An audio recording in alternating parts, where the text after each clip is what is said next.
put some things out there now that I've introduced myself, now that you have an idea of who I am. I actually would like to start speaking about a topic that is quite close to my heart, which is my unemployment journey. Okay, so firstly, I'll start by just telling you that I studied public relations management at the Durban University of Technology in the Pietermaritzburg campus, that is Riverside. I studied there and I graduated in the year 2013. And I remember that it was an exciting time because I thought that I had finally, reached that point where I would be independent and be able to do things on my own and be able to afford everything that I've always dreamed of. When you're in high school, you have certain dreams and aspirations. You share them with your friends and family, because when you're in school, what you are basically thinking of is your future. You are there because you want to be educated, you want to achieve your wildest dreams. So I was also that person as well, who was very enthusiastic about the future. It was looking bright, and I had no doubt in my mind that I was ready to tackle anything that was on the way and achieve the person that I wanted to be. So firstly, when picking a career, I chose something that was not very I think for me, I first had to study myself, my personality, and see what kind of job would I really go for. And I know that I'm a person who likes presenting and stuff like that. So PR was very appealing for me because it's basically somebody who creates a positive image for an organization. It's somebody who manages the internal and external communication, the writing of newsletters, press releases, and all of those. So it's basically just it was very appealing to me because it seemed like something that resonated much with the person that I am, with the personality that I have. So I chose it, and then I studied it. It was good. I graduated, and that was when life really got real, because I remember I graduated, it was September, and I was just hoping that, okay, next year I'm going to do my internship probably and then get employed. It all just seemed so easy, especially because I knew people who had plans for me, and also I knew that I am so determined to achieve anything that I would like to achieve. So I wanted to be a public relations practitioner so bad, and I saw myself doing it, and there was basically nothing that would stand in my way. Little did I know that it really doesn't work out like that. Most of the times it doesn't go as planned. So I ended up spending so much time, so many years at home, unemployed, unhappy, feeling chained, feeling limited, stagnant, in every sense of the word. It was so traumatic for me to watch the years rolling by and there is nothing. Not to say that I was just sitting down on my butt like other people would think, that when you're unemployed you're just sitting there, you're not looking. I was looking. I was speaking to people that I knew or thought that they could help me. I was knocking on doors that were just shut. It was horrific. I think at the end of the second year, that's when I really started seeing it for what it is, that no, dude, I am unemployed. I am part of the statistics. I am part of the millions of graduates that are sitting at home without a job. And this is getting scary for me, because at some point in your life, you do not want to be dependent on your family, not even your mom. You even feel bad when they give you stuff, because you know that at this age, I think I should should have been providing for myself and for my family. So it was traumatic. It was traumatic. It landed me in depression. I found myself with so much anxiety. And also social media plays a huge role, because when you're seeing your peers winning on this side, you're thinking that, is there something wrong with me? Am I missing something here? Or is there something I'm not doing right? So those are the questions that I kept asking myself to see. Maybe I'm not devoted enough in this job search, because others are knocking on doors, even though it does seem like the unemployment stats are high. But I do have people close to me, or who are making things happen, and they are winning. So why was my life so stuck? So it ended me. I can't even imagine, like, if I had to say, let me speak about all the things I've been through trying to secure a job. It's a lot. I've volunteered. I have done so much, like just working for nothing and hoping that something will come up soon. I've done that for I've done that. I've been that girl. I've done my internships after internship. When you're going to apply for an internship, not because you want to, but just because you want something to keep you, for that year, while you figure out what are you going to do, because this is a crisis. So that was it for me. And I think that as the years roll by, problems were starting to pile up. And I think I found, that's when, like, I really found solace in hanging out and going out and drinking. That is when I really started depending on my friends mostly, because, like, sometimes it helps to be with people who are going through the same thing. You're speaking the same language. And also when you are telling them how you feel, it's like, because they are relating with you, there's that comfort there. So I found myself glued a lot onto those people who are going through similar situations, those people who are unemployed, those people who are seen as irresponsible sometimes in the community because they are drinking. And when people are drinking alcohol, sometimes you just think they don't care. You think people are not determined enough. You think they don't have big dreams for themselves, but initially they do. I don't think that there's anybody who doesn't want to be someone important, who doesn't want their lives to turn out well. I don't think that there's anybody like that. I think that people are hooked on whatever they are hooked on, because they are trying to escape a reality that they cannot deal with. So with me too, like, my unemployment took me to a lot of places. I found myself down and out. I found myself, begging. I found myself knocking. I found myself waking up early, going to because sometimes there was a point where I was like, I'm not going to send out my applications anymore, because I don't believe that they're getting there. So if maybe I can just take them to the office myself, then I will get called for even an interview. I was just even hoping to be shortlisted, but it was just not happening. It was not coming. And at that time, I was really questioning God. I was questioning my ancestors. I was questioning everything. Why am I here? Why is my life so difficult? Why? Because I am this person. Even when I get an internship, I dedicate myself. I give my all. I work like I'm getting paid like other people, when I'm actually not. I worked that much because I'm trying to show everyone that I've got a fire in me, that I so want to do this, at a more permanent level. But it didn't happen, and it was just not coming. So I remember that when my problems were piling up, left, right, and center, because sometimes life will just throw all these curveballs at you. And trust me, I have been dealt with a few mind-blowing ones that really, really knocked me off. Like, some of them knocked me over.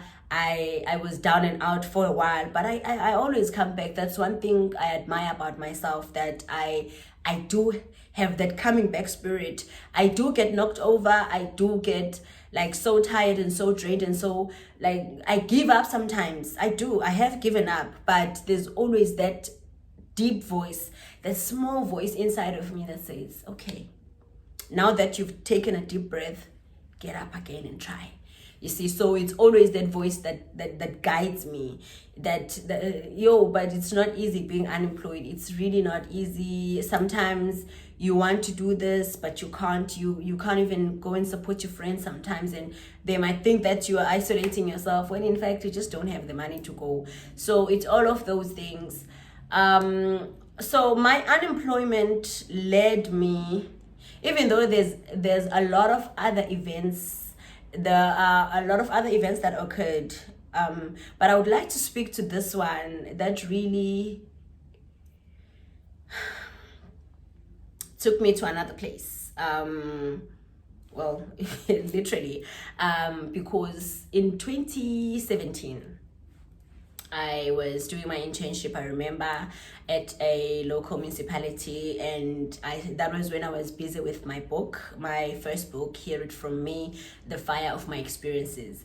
I felt like my experiences were fire and I had to just get it out on paper because I was going through so much and I felt like I was going to explode if maybe I didn't vent or take it out on paper. At some point I was going to just explode, so I needed to let it out. I remember how I spent most of my time writing that book, and for me it was like a Dear Diary kind of setup, because I was going through a lot internally that I felt like it needed to be released. So the paper and the ink really did me justice at that time, and I managed to jot down and publish on the 6th of January 2018 my first book. So my first book is basically a compilation of the lessons that life taught me. And I did a lot of work. When Hear It From Me came, I thought that I was taking off. I thought that, okay, I have given myself, the wings that I need to soar. I'm rising, because I've always had this phoenix spirit in me, that I am a phoenix and from these ashes I will rise. So I thought that I was, but it didn't happen. The book did sell, but not like how I wished it had. And as we all know, I didn't take off after that. I still went back and I was broke again. I remember in 2019 I was starting to panic because the book sales had now gone down so much. They had gone down so much, like it was just people buying books randomly, and some of those maybe who are having shows and are inviting me, maybe are having some school projects that are buying in bulk, but it was just that random, not like the time when the book was released and it was just selling like hotcakes. So, well, I did all of that. I was like, okay, I'm going to publish this book, I'm going to sell it, I'm going to market it myself. And I did exactly that, and it really worked for me, until a time where now I received this message. But before I received the message, I remember a week in beginning of September. This week I was not okay. I was depressed, I was questioning God, I was praying, I was just not fine, because I was asking myself, where is my life really going? I feel like I'm not going anywhere. I'm stagnant. I am stuck. I am trying. I think that's what is killing me, that I am trying. I'm not like somebody who's just sitting and not doing anything, but nothing is happening. No one is coming to my rescue. What do? I was down and out. I was hurting. And sometimes it was not easy to get sympathy, or the sympathy that I needed from my family, because sometimes I was not in good terms with them due to my lifestyle, because my mom has just made it clear that she is not a fan of alcohol. Alcohol is here to destroy lives, and she has just made it clear from the beginning. So even when she tolerated it, it has never been a smooth sailing thing, that you can just come home and put your things in the fridge. No, you could never do that, because we have never really felt free when it comes to alcohol at home. So I've always known that it's something that is not really allowed. It's something that is not that acceptable in my family, and that is something that I have to know. Whether I do it or not, I must still know that my parent, my mother, is not thrilled about it. So that was just it, you know. So sometimes you would find that as much as I was going through all this depression and all this stress, I was not able to reach out to her and get the warmth that I need, because I was not in good terms. Maybe I came home late, intoxicated. Maybe I missed, you know, a family outing. Maybe, like, for whatever reason that I had been on the other side, like, of my mom's good books. I found myself alone, and with reason, because you can't expect people to be there for you when you are not there for them, and you can't expect them to jump every time you are in trouble just because you are in trouble. Now, when you really don't even spend much time with them, you don't even know how they feel. So that was just the story of my life. I knew that I had to lean more on my friends that I was doing all these things with than my family, because, well, they've never really been supportive of that lifestyle, even though they understood where I was coming from at some point. Yeah, so those are some of the dynamics that came with my lifestyle as well, that I had to understand that even my family life was affected to a certain extent. And I had to accept that, because as much as for so long as I was still doing that, there was bound to be tensions here and there. Even though there's nobody that loves you like your parent, there's no one that loves you like your mother. I have seen it. She has proven it to me. And I think that there's nobody who supports me like my mother, even though I feel like my mom and I have been through the most as well. But it's always coming from a place of love. It's always coming from a place of protection. It's always coming from a place of, I do not want to see you going down the drain. I need you to pick yourself up. And my mom has always been clear about that, about her expectations of us, and how she only just expects the best because that's what we are capable of. And that's what we were raised to believe, that we are capable of achieving our wildest dreams, because it is within us, man, to do that.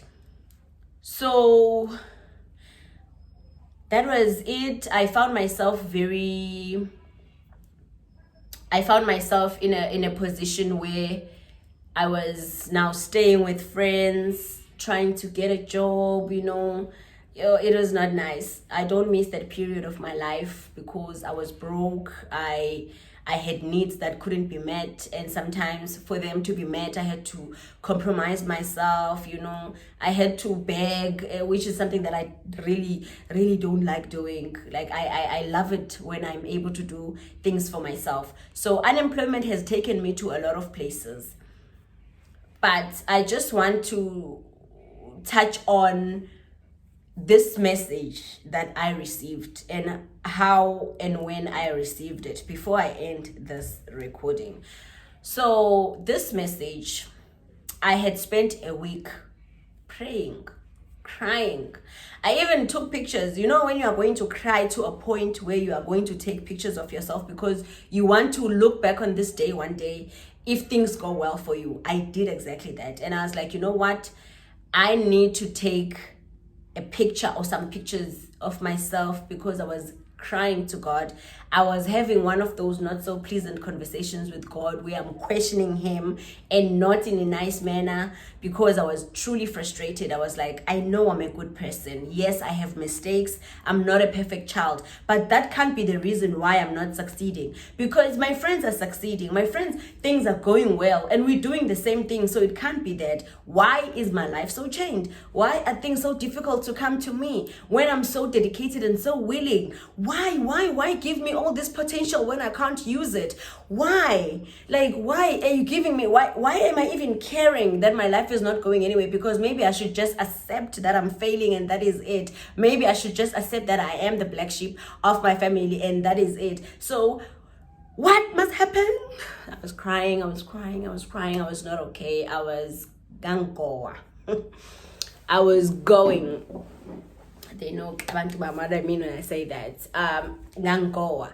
Because I needed answers. I needed the Lord to give me some clarity here. What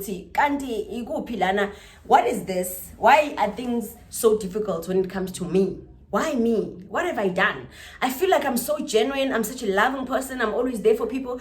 Why are things so difficult when it comes to me? I needed to understand so that at least, even if I have to hang in there, spirit, at least I know why I'm hanging in there. And I think a week after that, I was checking my Facebook inboxes, of which I don't do that a lot because I have so many unread. I was just going through them. And then I came across this message. So this message was coming from a pastor friend. So this pastor friend had relocated to the United States of America at the time, and he was inviting me. So the message read something like, hey, I see that I am so impressed by the work that you're doing. I can see your visibility on social media and how you've been pushing your book. And I'm here with an opportunity for you to come and market your book this side and launch it from me in the United States. Told me about a Christmas youth conference that he was going to host, and he wanted me to be one of the speakers there, and I'll just bring copies of my book and people can just buy it in dollars.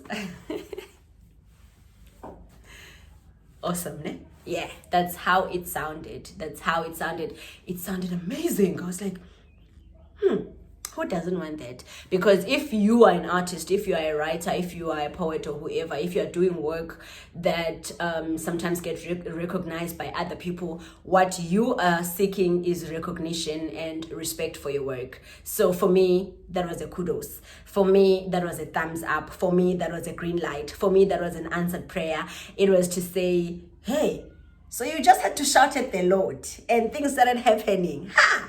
Okay. So that was like, I got excited until my bubble was burst by the fact that I don't have money. Oh, how am I going to get to the US? So I reply and I'm like, you know what? I am so honored for this opportunity. This means a lot to me, especially now I'm going through a lot. But thank you. I wouldn't be able to come there because these things require a lot of planning. You need money, you need this and this. Sent. What did the response say? My sister, I know that you are just trying out. I'm doing this to give back to God. I'm doing this. I didn't ask you for any money. From the visa to the ticket and everything that you are going to require to get to Texas, Dallas, United States of America, I'm going to make it happen.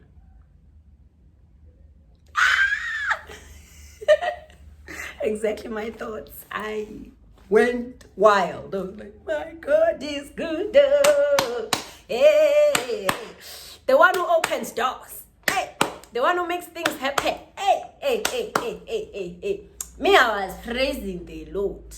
I was so happy. I was so excited because finally my dreams were coming to life. Finally, I will be able, to be this international spokesperson that I've always wanted to be. Like, I will be a step closer to my dreams. And I would get a chance to travel as well because I love to travel. So for me, that opportunity was golden. It was everything I've ever prayed for. And it came just after a week of those sincere, emotional prayers. So that came. And that offer shook me because I started worshiping the Lord and be like, God, I know you had not forgotten me. I know that I know that my Redeemer lives. I started praising and worshiping, and I delivered the good news even to the family, because if you had been a black sheep for the longest time, if nothing good has come out of you for the longest time, the one thing that you need, that you want to deliver, is good news to your family. I've always loved my family. I've always wanted to make my mother proud, because I know that how much that means to my mother. My mother lives for us, literally. She would say, guys, even when even when life really got tough on me at some point, even when I wanted to give up, you guys kept me alive. So for me to do something that's going to make my mother proud is one of the things I jump into, because I feel like I owe that woman my life. I owe her my life. So she was so excited. We were all excited because Mogirl is going overseas. Mogirl is finally getting the big break that she needs. Mogirl is finally going to achieve her dreams. Mogirl. And she's not even going to be paying for this. So it was a big thing for me. It was huge. So I'm going to end this here for today. But the next time I come, the next video, we're going to take it from there on how we got the visas done, on how now my sponsor started, showing me romantic feelings, and of which I was very receptive of at the time, because he had become my friend. We had gotten so close, talking every day. I'll get into it, how it became romantic as well, and how that even fueled me up even more to even think about the possibility of even settling that side and all of that. We'll go into it in the next video. So for now, please just digest that unemployment will take you places. Thank you so much for joining. Don't forget to hit the to hit subscribe. Don't forget to put your notifications on so that you're going to be notified as soon as the next video is ready. So for now, just take care of yourself, loves. I am looking forward to the next video.